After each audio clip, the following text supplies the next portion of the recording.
మంగళగిరిలో ఎంఆర్పీఎస్ తలపెట్టిన కురుక్షేత్రం సభకు అనుమతి లేదు అంటున్నారు పోలీసులు.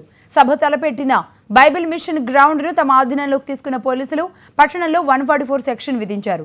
ఎక్కడికక్కడే చెక్ పోస్టులు ఏర్పాటు చేసి ఎంఆర్పీఎస్ కార్యకర్తలను అరెస్ట్ చేస్తున్నారు. దీనిపై మరింత సమాచారాన్ని మా ప్రతినిధి నరసింహారావు అందిస్తారు. గుంటూరు జిల్లా మంగళగిరి నాగార్జున యూనివర్సిటీ ఎదురుగా ఈరోజు బైబిల్ మిషన్ గ్రౌండ్లో ఈరోజు ఎంఆర్పీఎస్ కార్యకర్తలు ఏదైతే ఉందో మాదిగల కురుక్షేత్రం అనే సభని తలపెట్టనున్నారు. ఈ సభకి ఎలాంటి అనుమతులు లేవు పోలీసుల నుంచి కానీ హైకోర్టు నుంచి కానీ సభ జరిపి తీరుతామని చెప్పేసి ఎంఆర్పీఎస్ నేతలు కానీ కార్యకర్తలను పదే పదే చెప్పుకుంటూ వస్తున్నారు. కానీ ఇక్కడ మాత్రం 144 సెక్షన్ అమల్లో ఉంది, ఎవరో రావడానికి లేదని చెప్పేసి పోలీసులు చెప్తున్నారు. ఈ గ్రౌండ్ మొత్తాన్ని కూడా పోలీసులు తమ ఆధీనంలోకి తీసుకున్నారు. భారీగా పోలీసు బలగాలు కూడా మోహరించాయి. అయితే అసలు ఎలాంటి సెక్యూరిటీ ఇక్కడ ఏర్పాటు చేశారు, ఎక్కడెక్కడ ఎవరెవరిని అరెస్ట్ చేశారేంటో దీనిపై మనతో మాట్లాడడానికి స్థానిక మంగళగిరి డిఎస్పీ రామాంజలి గారు మనతో ఉన్నారు. ఆయన మాట్లాడమన్నాం. సార్ చెప్పండి, అసలు ఏంటి ఈ గ్రౌండ్ మొత్తం మీ ఆధీనంలో తీసుకున్నట్టు కనిపిస్తుంది? ఏం లేదు సార్, ఇప్పుడు ఎంఆర్పీఎస్కి సంబంధించి 7వ తారీఖున యూనివర్సిటీకి ఎదురుగా ఉన్నటువంటి ఈ గ్రౌండ్లో సభ జరుపుకుంటామని వారు అప్లై చేయడం జరిగింది. ఇక్కడ ఉన్నటువంటి పరిస్థితుల దృష్ట్యా సభకు అనుమతి నిరాకరించడం జరిగిన విషయం అందరికీ తెలిసిందే. దానికి సంబంధించి కొంతమంది ఎంఆర్ఎస్ కార్యకర్తలు సుదూర ప్రాంతాల నుంచి ఈ సమాచారం తెలియక కొంతమంది ఉదయాన్నే రావడం జరిగింది. ఇక్కడ 144 సెక్షన్ అమల్లో ఉంటాం, సభలు సమావేశాలు నిర్వహించడం వల్ల వారందరినీ కూడా కస్టడీలోకి తీసుకొని అరెస్ట్ చేయడం జరిగింది. మా 5 పోలీస్ స్టేషన్లకు సంబంధించి ఇప్పటివరకు 150 మంది ఎంఆర్పీఎస్ నాయకుల్ని కార్యకర్తలని అరెస్ట్ చేయడం జరిగింది. ఇక్కడ ప్రస్తుతం పరిస్థితి అంతా కూడా ప్రశాంతంగా ఉంది.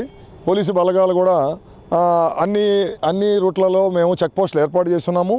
ఇక్కడ ఎవరిని కూడా అనుమతించాం, ఏ ప్రాబ్లం లేదండి. అందరూ ఎంఆర్పీఎస్ కార్యకర్తలు నాయకులు కూడా మాకు ప్రభుత్వానికి సహకరిస్తారని ఆశిస్తున్నాం. చెక్ పోస్టులు ఎక్కడెక్కడ అమలు చేశారు? అంటే హైవే రోడ్ల నుంచి గ్రౌండ్కి రాకుండా ఎక్కడెక్కడ ఎలాంటి భద్రత ఏర్పాటు చేశారు?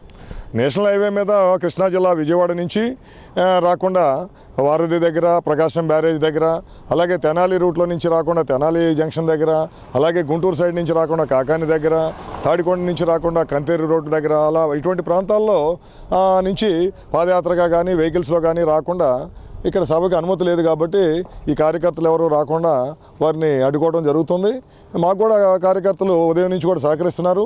ఎక్కడ కూడా ఎటువంటి సమస్యలు రాలేదు, రెసిస్టెన్స్ లేదండి. ఈరోజు ఏదైతే మనం సభకు నిరాకరించామనే విషయం మీడియా ద్వారా తెలియపరిచినందువల్ల అందరూ సహకరిస్తున్నారు. సార్, అంతేకాకుండా కూడా అసలు ఈ గ్రౌండ్ పైన కొంతమంది కోర్టుకు కూడా వెళ్ళడం జరిగింది. అంటే స్థానిక పరిస్థితి మీరు కూడా వివరించడం జరిగిందా? దీనికి సంబంధించి ఇది పర్టికులర్గా గ్రౌండ్ కాదండి. ఇవన్నీ కూడా స్థలాలన్నీ కూడా రిజిస్ట్రేషన్ జరిగి ప్రైవేట్ ప్రాపర్టీ. ఇది గతంలో ఇక్కడ సమావేశాలు ఏర్పాటు చేయడం జరిగింది. కానీ కోర్టు నుంచి కూడా ఉత్తర్వులు ఏదైతే కండిషన్స్ ఉన్నాయో డిపార్ట్మెంట్ వారు ఇచ్చినటువంటి కండిషన్స్ ఫుల్ఫిల్ చేసి వారికి అనుమతి అవకాశం ఇవ్వమని చెప్పారు.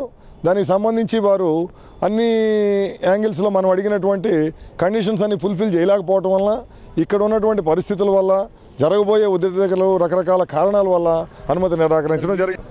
సో ఇది మనం చూసుకుంటే మొత్తానికి ఈ ఏదైతే ఉందో బైబిల్ మిషన్ దగ్గర ఉన్నటువంటి ఈ ల్యాండ్ను కానీ గ్రౌండ్ మొత్తాన్ని కూడా పోలీసులు ఆధీనంలో తీసుకున్నారు. మొత్తం చుట్టూ పరిధిలో కూడా పోలీసులు మొత్తం టీమ్స్ కూడా వర్కులు చేస్తాం. అంతేకాకుండా 5 చెక్ పోస్టులు కూడా ఏర్పాటు చేస్తాం. ఈరోజు ఈ ఏదైతే ఉందో మాదిగల కురుక్షేత్రం సభకు ఎలాంటి అనుమతి లేదు. అంతేకాకుండా కూడా ఈ రోజు మాడలు సభ పెట్టుకుంటామని చెప్పేసి వారు కోరడం జరిగింది, మాదిగలు కూడా కోరుకోవడం జరిగింది. ఈ నేపథ్యంలోనే ఇరు వర్గాల మధ్య ఘర్షణ వాతావరణం ఉంటుంది, ల్యాండ్ ఆర్డర్ ప్రాబ్లం అయ్యే అవకాశం ఉందని ఈ అనుమతిని కూడా నిరాకరించామని చెప్పేసి కూడా స్థానిక డిఎస్పీ రామాంజలి గారు చెప్తున్నారు. కెమెరామెన్ శంకర్తో నరసింహారావు, HM టీవీ, గుంటూరు.